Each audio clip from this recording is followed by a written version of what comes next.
नमो तस्स भगवतो अरहतो सम्मा सम्बुद्धस्स। नमो तस्स भगवतो अरहतो सम्मा सम्बुद्धस्स।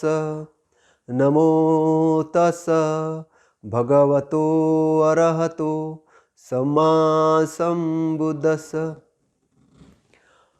आज सभी को त्रिगुण पावन पूर्णिमा की हार्दिक बधाई। आज ही के दिन तथागत सिद्धार्थ का जन्म हुआ था और आज ही के दिन तथागत सम्यक संबुद्ध बने थे और आज ही के दिन तथागत सम्यक संबुद्ध का महापरिनिर्वाण हुआ था। ये तीनों ही जो विभिन्न घटना है आज ही के पूर्णिमा के दिन हुई थी। तो आज के पूर्णिमा का बड़ा महत्व है। तो विश्व के शांति के लिए तथागत ने बड़ा संदेश दिया है, बड़ा उपदेश दिया है। तो इस पेंडेमिक पीरियड के अंदर में सभी लोगों के घरों में कोई रिश्तेदार, कोई परिचित, कोई दोस्त, कोई नहीं कोई, किसी नहीं किसी को इस कोरोना के पीरियड में दुख हुआ है। उन सभी के दुख के समाप्ति के लिए और सभी के घरों में शांति स्थापना के लिए और सभी लोगों के घर से दुख की मुक्ति के लिए हम आज के दिन में सबके लिए तथागत के धम्म के शरण में जाकर, तथागत के उपदेशों के शरण में जाकर, तथागत के मार्ग के शरण में जाकर और तथागत को शरण में जाकर वंदन करते हैं, नमन करते हैं। तथागत का मार्ग दुनिया के लिए सम्यक समाधि प्राप्त करने का मार्ग है और सम्यक समाधि के द्वारा दुख से मुक्त होने का मार्ग है। सम्यक समाधि का मतलब है कि सही प्रकार की एकाग्रता और सही प्रकार की एकाग्रता और सही प्रकार का लक्ष्य जो प्राप्त करना है उसके लिए जरूरी है सम्यक दृष्टि। तो तथागत ने जो अष्टांगिक मार्ग दिया है वो बहुत विश्लेषणात्मक मार्ग है और आज ही के दिन उनको बोधि प्राप्त हुई थी। उस बोधि को ही संबोधि कहते हैं। उनको जो प्रकाश दिखा था, वो जो प्रकाश था, वो प्रकाश आंतरिक प्रकाश था। जब उनके चित्त के संपूर्ण मैल खत्म हो गए थे, जब उनका चित्त पूर्णता शुद्ध हो गया था, तब उनको उस संबोधि के दर्शन हुए थे। उस एनलाइटमेंट एरिया के दर्शन हुए थे। उस ज्ञान रूपी क्षेत्र के दर्शन हुए थे जिसकी वो तलाश में थे। करीबन 6 साल से वो गहनतम तपश्चर्या और विभिन्न गुरुजनों के पास शिक्षा ले रहे थे, लेकिन कोई उनको मार्ग बता नहीं पा रहा था। तो उन्होंने बोध गया के बोधि वृक्ष के नीचे जाकर दुख मुक्ति के मार्ग को तलाशने के लिए अपने मन को एकाग्र किया और ध्यान के समाधि में वो बैठ गए, ध्यान में बैठ गए। और जो मार वाला एरिया है, जो अकुशलता का एरिया है, उसने उन पर आक्रमण कर दिया विचारों के रूप में। तो उन्होंने उस एरिया को जीतने के लिए मार से कहा कि चाहे मेरी नसें रहे नहीं रहे, मेरे शरीर का खून सूख जाए, लेकिन मैं हार नहीं मानने वाला हूँ। मैं तुमको जीत के ही रहूँगा, तुमसे मैं डरने वाला नहीं हूँ, मैं सत्य का पता करके ही रहूँगा। तो उन्होंने जागृत अवस्था में रहकर अकुशलताओं को, जितनी भी अकुशलता आई, उसको अपने सकारात्मक दृष्टिकोण से और अपने प्रज्ञा से जीता। प्रज्ञा को उन्होंने उत्पन्न किया अपने अंदर से और प्रज्ञा के शस्त्र से मार रूपी एरिया को जीता। उन्होंने अपने अंदर से सभी प्रकार के बलों का उपयोग किया। उन्होंने अपने दृष्टिकोण को सकारात्मक लिया, उन्होंने संकल्प लिया और उन्होंने सारी बुराइयों को अपने अंदर से निकाल के फेंका। और सारी बुराइयों को निकालने के बाद जो मार का एरिया था वो पराजित हो गया।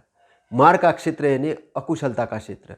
उस अकुशलता के क्षेत्र को पराजित करने के बाद, अपने अंदर से पूर्णता स्वच्छ करने के बाद, वो अपने अंदर से ही प्रकाश के दर्शन उनको होने लगे। उन्होंने ज्ञात किया उस क्षेत्र का, जिस क्षेत्र को संबोधि वाला क्षेत्र कहते हैं, जिसको निब्बान का क्षेत्र कहते हैं। तो तथागत ने निब्बान की एरिया को जान लिया और जानकर जो अनित्यता का क्षेत्र था उसको समझ लिया और उन्होंने घोषणा की कि मुझे संबोधि प्राप्त हुई है, ये मेरा अंतिम जन्म है, अब इसके बाद मेरा आवागमन नहीं है, अब मेरा जन्म नहीं होगा ना मृत्यु होगा, मैंने जन्म मृत्यु के बंधन से छुटकारा प्राप्त कर लिया है, अब मैं मुक्त हो गया हूँ, अब मैं अहर्त हो गया हूँ। और अहर्त होने के बाद उन्होंने घोषणा की कि वो सम्यक संबुद्ध हो गए हैं। क्योंकि सम्यक संबुद्ध इसलिए कहलाए क्योंकि उन्होंने उस मार्ग का व्याख्यान भी किया है, जानकारी भी दी है जनता को, उसकी उद्घोषणा भी की है। उन्होंने केवल अपना ही भला नहीं किया, उन्होंने सारे संसार के भलाई के लिए उस मार्ग का व्याख्यान किया, उसका उपदेश किया, उसका मार्ग प्रशस्त किया। तो वो जो मार्ग है वो अष्टांगिक मार्ग है। अष्टांगिक मार्ग के अंदर में ही सारे दुख का क्षय का रास्ता छुपा हुआ है। अष्टांगिक जो मार्ग है वो है सम्यक दृष्टि, सम्यक संकल्प, सम्यक वाचा, सम्यक आजीविका, सम्यक कर्मांत, सम्यक व्यायाम, सम्यक स्मृति और सम्यक समाधि। सम्यक दृष्टि क्या है? सम्यक दृष्टि ये बड़ा महत्वपूर्ण है। सम्यक दृष्टि का मतलब होता है राइट इंटरनल आई। इंटरनल जो आई हो, राइट हो, जो कि एक्सटर्नल जो आपका प्रतिबिंब है, एक्सटर्नल जो चीज़ें आपके साथ घटती है वो इंटरनल के कारण घटती है। आपकी प्रतिछाया जो होती है, जो बाहरी छाया होती है, वो आंतरिक से डिपेंड होती है। आपका आंतरिक जैसा होता है उसका बाहरी रिजल्ट आता है। इसलिए जिसको भी जीवन में दुख से मुक्त होना है तो अपने आप को सही करना होगा, अपने आप को शुद्ध करना होगा और अपने आप को सन्मार्ग पर डालना होगा। किसी भी घटना को कार्य कारण के सिद्धांत के मार्ग के रूप में देखना होगा, प्रतित्य समुत्पाद के रूप में देखना होगा। और प्रतित्य समुत्पाद का ही जो एक मार्ग है वो है चार आर्य सत्य। चार आर्य सत्य मतलब श्रेष्ठ सत्य। चार श्रेष्ठ सत्य, दो दुख का विश्लेषण करते हैं और दो सत्य जो है वो दुख निरोध की बात करते हैं। तो एक दो सत्य जो है वो है दुख है तो दुख का कारण है, दुख है तो दुख का कारण है, दुख का समुदाय है। दुख का कारण क्या है कि दुख का एक समुदाय है। उस समुदाय को जैसे ही खत्म करते हैं तो आगे के जो दो सत्य है वो क्या है? दुख का निरोध है तो निरोध का मार्ग है, दुख का निरोध है तो निरोध का मार्ग है। तो एक है दुख की आइडेंटिफाई करता है और दूसरा क्षेत्र है दुख को समाप्त करता है। तो जिस चीज़ की आइडेंटिफाई होती है, जिसका परिचय होता है, उसी को तो आप समाप्त कर सकते हैं। जिस चीज़ की आपकी आइडेंटिफाई नहीं होती है, जिसका आप आइडेंटिफिकेशन नहीं कर सकते, उसको समाप्त कैसे करोगे? तो यहाँ से ही ज्ञान विज्ञान की शुरुआत होती है, यहीं से ही विश्लेषण की शुरुआत होती है। और ये जो होता है ये कैसा होता है? ये होता है प्रतित्य समुत्पाद जो होता है ये है कि बुराई को अगर जीतना है तो वो अच्छाई से जीतना पड़ेगा। इसमें एक दुख का क्षेत्र है तो एक दुख के क्षेत्र से दुख के क्षेत्र को जीतने की बात नहीं की है, दुख के क्षेत्र को अपोजिट क्षेत्र से ये किया है। एक जहाँ पर दुख निर्माण हो रहा है वहीं पे उसको देखना है, वहीं पे उसको समाप्त करना है। जैसे मान के चलिए कि आपके दिमाग के अंदर में अकुशल विचार आए तो अकुशल विचार को समाप्त करने का मार्ग क्या है कि अकुशल विचार को समझना है और उसके अपोजिट में आपको कुशल विचार दिमाग को देना है। लेकिन आप कुशल विचार कैसे देंगे? जब आप जागृत होंगे। तो ये जो सम्यक दृष्टि है जागृता का मार्ग है। तो जागृत होना सबसे पहले होश में आना, तो तथागत का मार्ग होश का मार्ग है। क्योंकि बेहोशी का मार्ग है ये अकुशलता का मार्ग है, जिसको मार का मार्ग कहा है। तो तथागत का मार्ग जागरण का मार्ग है। तो तथागत हर क्षेत्र में जागृत रहने की बात करते हैं। तो सोते वक्त, खाते वक्त, चलते वक्त, बैठते वक्त, नहाते वक्त, सब जगह काम करते वक्त हर जगह जागृत रहना है। और जागृत स्थिति में ही आपका जो सम्यक दृष्टिकोण है ये डेवलप होता है। अगर आप जागृत नहीं हो तो आपकी मिथ्या दृष्टि संपन्न हो जाती है, मिथ्या दृष्टि के मार्ग पे आप जाते हो। क्योंकि जब आप जागृत नहीं हो तभी आप अकुशलता को अपने अंदर प्रवेश करने देते हो। अकुशलता को प्रवेश करने के कारण आपका दृष्टिकोण अकुशल हो जाता है, और अकुशल होने के कारण आपके साथ भी अकुशल घटनाएं घटना शुरू हो जाती है। तो तथागत किसी भी घटना को वहीं पर रोकने का काम करते हैं। तो जितनी भी पेंडेमिक के समय में जो प्लानिंग होती है उसका, अगर हम उसको रोकना चाहते हैं, उस सारी घटनाओं को रोकना चाहते हैं, तो उसका विश्लेषण करना पड़ेगा कि कोरोना वायरस क्या है। सबसे पहले कोरोना वायरस कारण कोरोना वायरस क्या है, फिर कोरोना वायरस क्यों निर्माण हुआ। अब कोरोना वायरस क्यों निर्माण हुआ तो उसका खात्मा कैसे होगा, उसका रास्ता क्या है। इस मार्ग पे जाके पूरे वैज्ञानिकों को शोध करना होगा। तो वैज्ञानिक उसी तरीके से शोध कर रहे हैं, उसी तरीके से मेडिसिन दे रहे हैं, लेकिन परिपूर्ण रूप से अभी वो शोध नहीं कर पाए हैं। अभी उस शोध के लिए वो लगे हैं, उसका बचाव के लिए वो टीके निर्माण कर रहे हैं, सब कुछ कर रहे हैं। तो वैज्ञानिक दृष्टिकोण हमारे भारत में भी निर्माण होने की ज़रूरत है।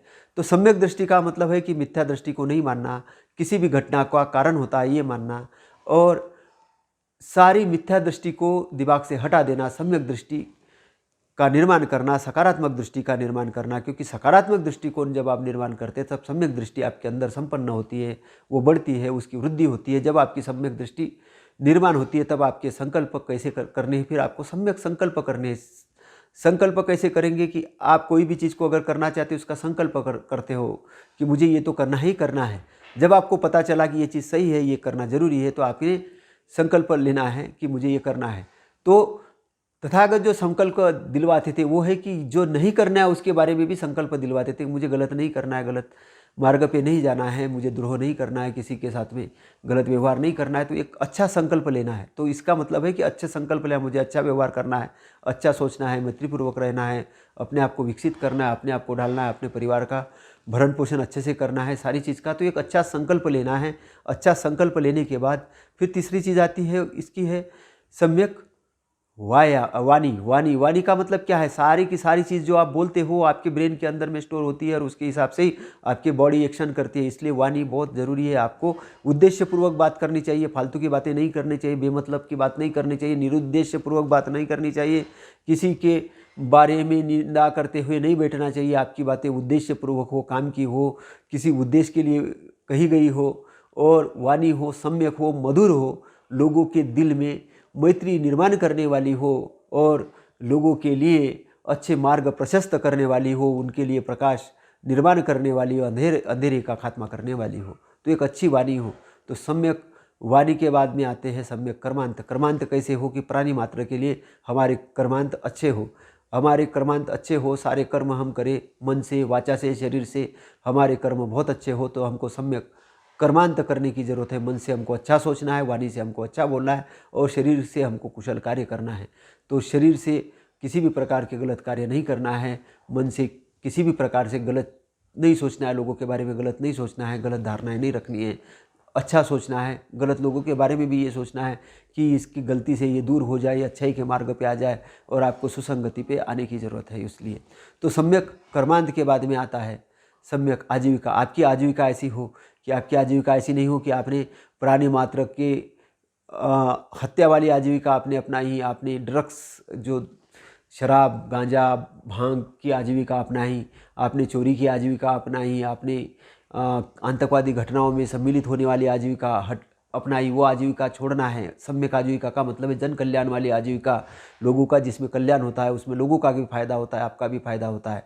तो अच्छी आजीविका, जैसे किसान की आजीविका है, क्या आजीविका है, फसल बोता है, उससे फसल उगाता है, और वो फसल से क्या करता है, फसल से उसको बेचता है, अपने परिवार का भी पालन पोषण करता है, दूसरे के लिए भी अनाज करता है। एक अच्छी आजीविका है। एक डॉक्टर की आजीविका है, वो सही आजीविका भी हो सकती, गलत भी। अगर डॉक्टर सही तरीके से डायग्नोसिस करता है, लोगों का उपचार करता है, और उसके अंदर में कोई पाप नहीं होता कि इस आदमी को लूटना है और इसको गलत चीज़ से बताना है। अगर उसके अंदर में पाप होता है तो उसकी आजीविका असम्यक हो गई, लेकिन उसके अंदर ये होता है कि मुझे इसकी सेवा करना है, मुझे उसको दुरुस्त करना है और अपने काम का भी मुबदला उतना लेना है जितना ज़रूरी है। तो इस प्रकार से वो लूटने के बजाय अगर लोगों के लिए अच्छा काम कर रहा है तो सम्यक आजीविका होती है। तो सम्यक आजीविका के पैमाने हैं जिसमें लोगों का भी भला हो, अपना भी भला हो। उसके बाद में आती है सम्यक व्यायाम। सम्यक व्यायाम के भी 4 क्षेत्र है। उसमें है चित्त के अंदर में जो अकुशल उत्पन्न नहीं हुआ उसको उत्पन्न न होने देने के लिए कार्य करना। दूसरा है कि जो उत्पन्न हो चुका है उसको बाहर निकालना। तीसरा है चित्त के अंदर में जो कुशल उत्पन्न नहीं हो उसको उत्पन्न करना। और चौथी चीज़ है जो कुशल हमने उत्पन्न किया है उसका संरक्षण करना, उसको बढ़ाना, उसको बढ़ाते रहना और बढ़ाते रहना। तो ये सम्यक व्यायाम है। उसके बाद में आती है सम्यक स्मृति। और सम्यक स्मृति जो है वो है 4 चीज़ों के प्रति हमको स्मृति करनी। एक शरीर के प्रति स्मृति करनी है, फिर शरीर के अंदर निर्माण होने वाली वेदनाओं के प्रति स्मृति करनी है, फिर चित्त के प्रति स्मृति करनी है और फिर धम्म के प्रति स्मृति करनी है। तो ये चारों स्मृतियाँ हैं। तो कायानुपश्यना, तो काया के चलते वक्त, उठते वक्त, बैठते वक्त, सोते वक्त काया को जानकारी से युक्त रखना चाहिए। काया को बैठे वक्त, जब आनापान सती करते वक्त उसको जागृत अवस्था में आती जाती श्वास को देखना चाहिए। तीसरा है काया के संस्कार है जो बनते हैं बिगड़ते, उसको देखना चाहिए कि काया अनित्य है। जो लोगों की काया नष्ट हो गई, मेरी भी काया नष्ट होने वाली है। और काया के अंदर में अलग अलग पार्ट है ये देखना चाहिए और अलग अलग पार्ट के अंदर में देख के उसके प्रति जागृति निर्माण करने की ज़रूरत है। फिर काया के पोषण के बारे में सोचना है कि मैं काया को स्वस्थ रखूँगा, स्वस्थ रख के उसकी देखभाल करूँगा और इस काया से मैं अच्छे कार्य करूँगा। तो ये कायानुपश्यना के अंतर्गत आता है कि काया को मैं अच्छे इसमें रखूँगा, अच्छा देखभाल करूँगा और काया के प्रति जागृत रहूँगा। और काया अगर काम भोग में अधिकतम लिप्त हो गई तो उससे छूटने के लिए काया के नश्वरता के प्रति ध्यान करना भी तथागत सिखाते थे। उससे काम वासना से व्यक्ति मुक्त हो जाता था। तो काया के प्रति जो जागृत हो जाता है उसको अमृत के दर्शन होते हैं और काया के प्रति जो जागृत नहीं होता है उसको अमृत के दर्शन नहीं होते हैं। तो काया के प्रति जागृत होना ये बहुत बड़ा काम है। और काया के प्रति कायानुपश्यना ने काया के प्रति जागृत होने के बारे में बताते थे। फिर तथागत वेदना के प्रति जागृत होने के लिए कहते थे। वेदना किस प्रकार की होती है? एक सुख वेदना होती है, दुख वेदना होती है और एक होती है असुख अदुख वेदना। तो सुख वेदना कैसे आती है? किसी सुंदर लड़की को देखा तो एक सुख निर्माण हो गया बॉडी के अंदर में, लेकिन वही बाद में वो तड़प निर्माण होती है, अग्नि निर्माण हो जाती है। तो फिर वो सुख वेदना दुख वेदना में परिवर्तित हो जाती है। तो तथागत एक वेदना ऐसी रहती है कि जिसमें आलस्य में आदमी पड़ा रहता है, न सुख वेदना न दुख वेदना, उसमें अस्थिर पड़ा रहता है। तो तथागत सुख वेदना से भी दूर करने के लिए जो कामवासना की वेदना है उसे दूर करने के लिए कहते थे। वो कैसे कि शरीर के प्रति ऐसा देखो कि अनित्य है। अब जैसे हम शरीर के दर्शन करेंगे तो वैसी कामवासना दूर हो जाएगी। अगर शरीर के प्रति हम गंदगी देखना शुरू करेंगे तो वो जो वेदना है, गलत वेदना है, ख़त्म हो जाएगी। कैसे ख़त्म होगी कि जो चीज़ तथागत, जैसे वो आनंद के साथ जिस लड़की को जो प्यार हो जाता है वो आनंद से शादी करना चाहती है, तो तथागत कहते बताओ तुमको किस चीज़ से आनंद से प्यार है? तो बोलते मुझे उससे आँख से प्यार है। तो बोले वो आँख से क्या? आँख से तो अश्रु निकलते हैं। बोले नाक से प्यार, तो नाक से भी गंदगी निकलती है। फिर क्या है? त्वचा से प्यार है उसके, तो बोले त्वचा से ही पसीना निकलता है। तो उसने तथागत ने क्या किया? उस लड़की को बता दिया कि जो सत्य है वो सत्य तो देख लो। तो उसको एकदम से ज्ञान प्राप्त हो कि अच्छा मैं इस अनित्य शरीर से प्यार कर रही थी और तुमको प्यार करना है तो आनंद के अंदर में जो अच्छाई है, जो गुण है उसके अंदर के, जो धम्म के गुण है उससे प्यार करो। तो उसने जब धम्म को देखना शुरू किया, जब अच्छाई को देखना शुरू किया तो उसको आंतरिक रूप से सुख प्राप्त हुआ, वो शांति प्राप्त हुई।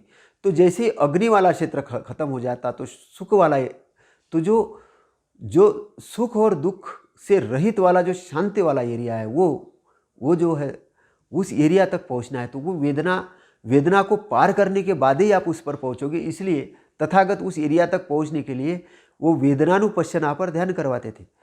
फिर चित्तानुपश्यना। चित्त क्या होता है कि चित्त के अंदर में 3 अरब से ज़्यादा है किताबें स्टोर हो सकती है। हमारे चित्त के अंदर में हमने बचपन में हमारे मम्मी ने हमारे तरफ मान के चलो कि प्यार से देखा होगा, वो चीज़ भी याद है।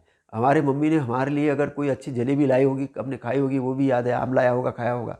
मम्मी के हाथ का कुछ अच्छा भोजन होगा, वो पापा ने हमको गले से लगाया होगा, मीठी दी होगी, ये भी हमको याद है। हमको सारी घटनाओं का याद क्रम रहता है, भावना के साथ याद रहता है। तो फीलिंग और सारी चीज़ चित्त याद करता है, तो चित्त के अंदर में अच्छी चीज़ें स्टोर करना जरूरी है। चित्त के एक प्लस पॉइंट ये है कि उसके अंदर में जो संस्कार बनते हैं वो निगेटिव चीज़ों के संस्कार बनते हैं, पॉजिटिव के नहीं बनते। पॉजिटिव तो जाके समुद्र जैसा विलीन हो जाता है।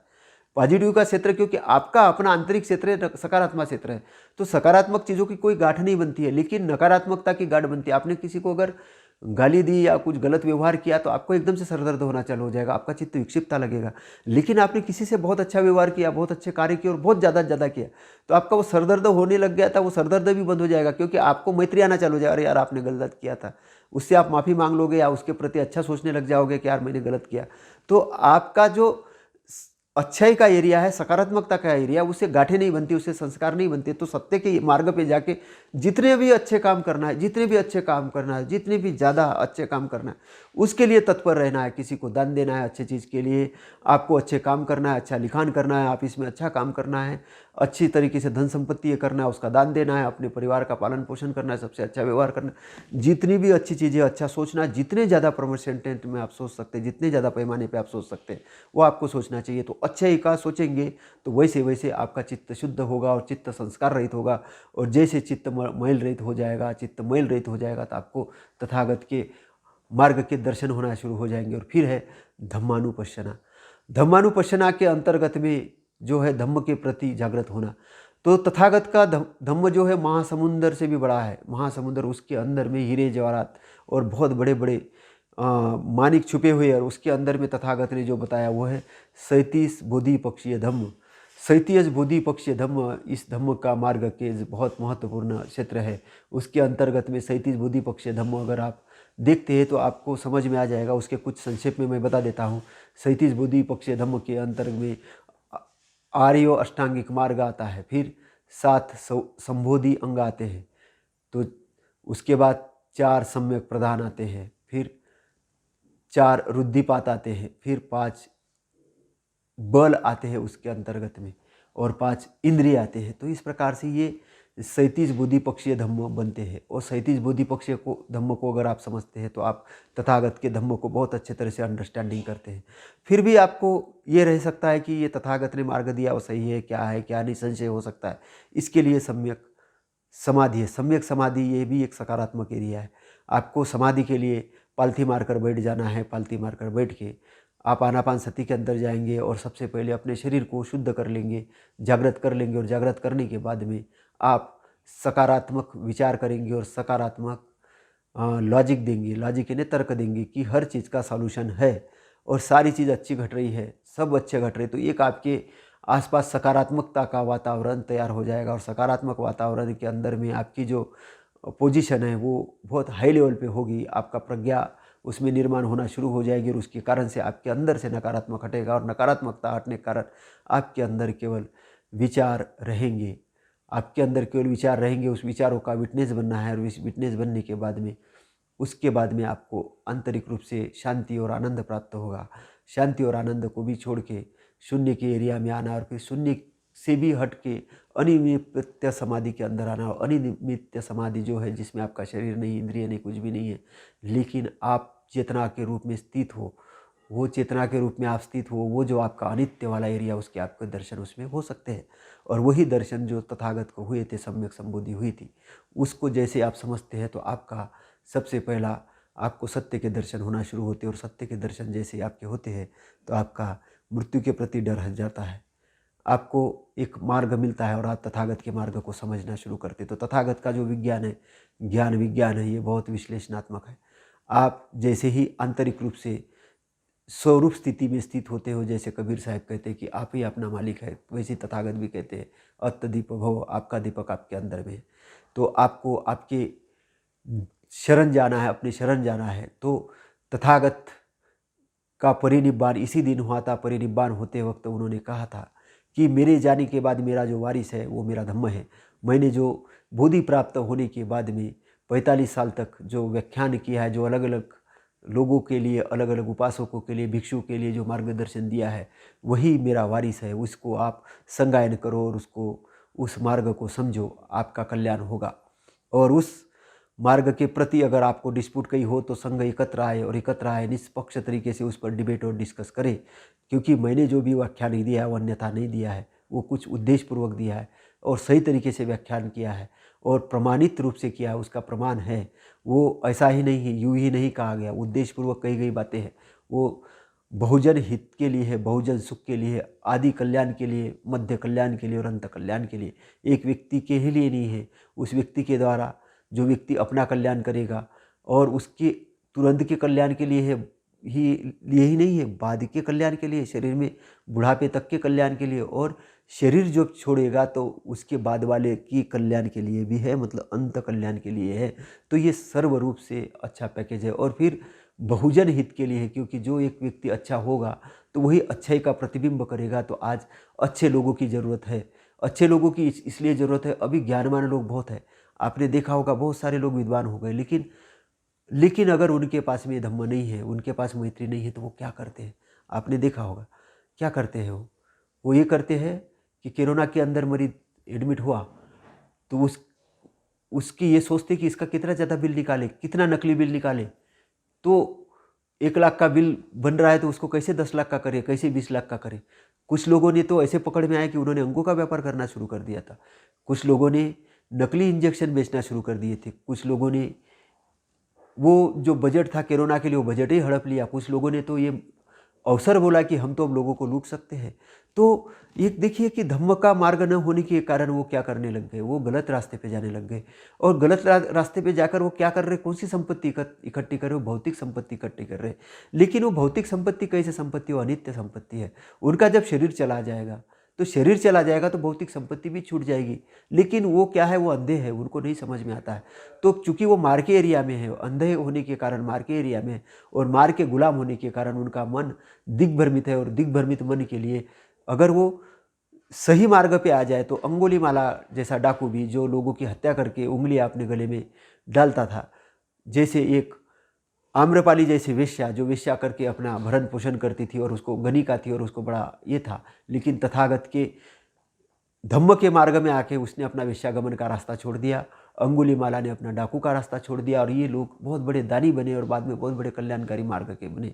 तो ऐसे ही तथागत का धम्म सारे दुनिया के लिए, सभी लोगों के लिए कल्याण का मार्ग प्रस्तुत कर सकता है, राजाओं के लिए सही उपदेश दे सकता है। इसलिए सम्राट अशोका ने देखिए कि वहाँ जहाँ पे उसकी सीमा समाप्त होती थी वहाँ उसने पशुओं के लिए अस्पताल बनवाए, और अस्पताल बनवा के पानी के तालाब बनवाए, और तालाब बनवा के उनके साथ अच्छाई के मार्ग पे जाके दोस्ती की। उसको युद्ध करने की जरूरत नहीं पड़ी बाद में, जब वो धम्म के रास्ते पे आए तो उसने अपनी सीमाएं बगैर युद्ध से फैलाई। लेकिन जो आज लोग सोचते हैं कि अब युद्ध करके दूसरों को ये करेंगे, तो एक षड्यंत्र करते हैं, एक षड्यंत्र करता है दूसरा षड्यंत्र करता है, उससे कारण जनता पीड़ित है, दुखी है।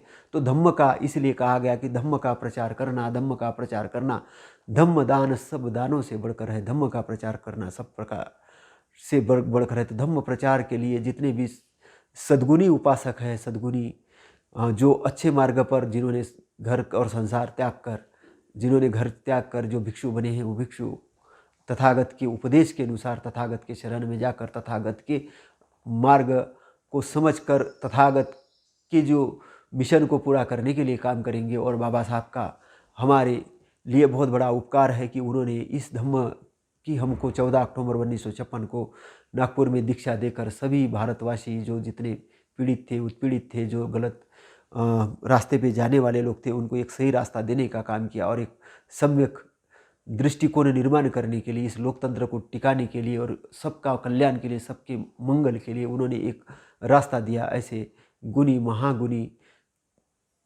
बाबा साहब को भी हमारा नमन है इस दिन के लिए। और अभी तक जिन लोगों ने काम किया, जैसे सदगुरु कबीर साहब, इन्होंने सभी गलत साहित्य का विरोध किया और व्यक्ति को सन्मार्ग पर लाने का काम किया, तो सदगुरु साहब को भी नमन है।